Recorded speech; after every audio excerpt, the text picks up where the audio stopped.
Quand les passants la dévisagent, elle ne s'en étonne plus. Lakshmi n'avait que 15 ans quand l'homme qu'elle a refusé d'épouser a décidé de la punir pour le reste de ses jours. Tout s'est passé ici. Il a mis sa main sur mon visage et m'a jeté au sol. Quand j'étais par terre, il m'a jeté de l'acide. Ce n'est pas seulement une attaque sur mon visage, ça a aussi brûlé mon âme. J'ai dû avoir recours à tellement d'opérations. J'ai abandonné mes études.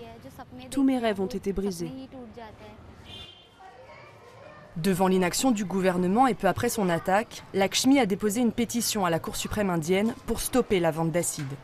Au départ, elle combattait seule. Mais c'est ici, dans le nord de New Delhi, qu'elle a rejoint un groupe d'activistes qui, comme elle, veut endiguer ce fléau.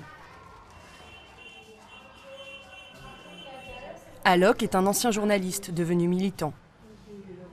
Les campagnes qu'il lance sur les réseaux sociaux dénoncent la barbarie des attaques à l'acide.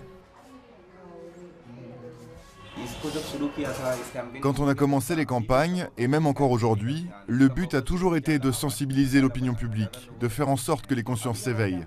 Notre unique objectif est d'aider les victimes à continuer à se manifester pour poursuivre ce combat encore plus loin.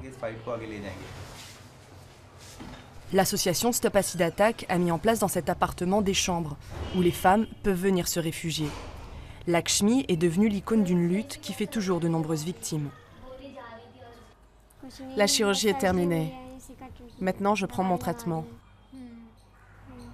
Est-ce que ça va mieux qu'avant? Oui, mais ça tire et c'est encore douloureux. Sapna a été brûlée à l'acide en août dernier. La douleur et les traitements sont difficiles à supporter. Des années de souffrance avant de pouvoir se sentir mieux. Un combat que les victimes ne mènent plus seules. Quand j'ai été brûlée, tout le monde m'a abandonnée. J'ai déposé plainte et ma famille a hésité à me soutenir. C'est pour ça que je ne me sens plus en sécurité avec eux. Mais ici, je me sens bien, entourée. Un an après les immenses manifestations provoquées par le viol et la mort d'une étudiante, l'Inde prend conscience du sort qui est réservé à ces femmes. Comme Lakshmi, de plus en plus de victimes trouvent la force de se rassembler et de révéler des drames trop souvent oubliés.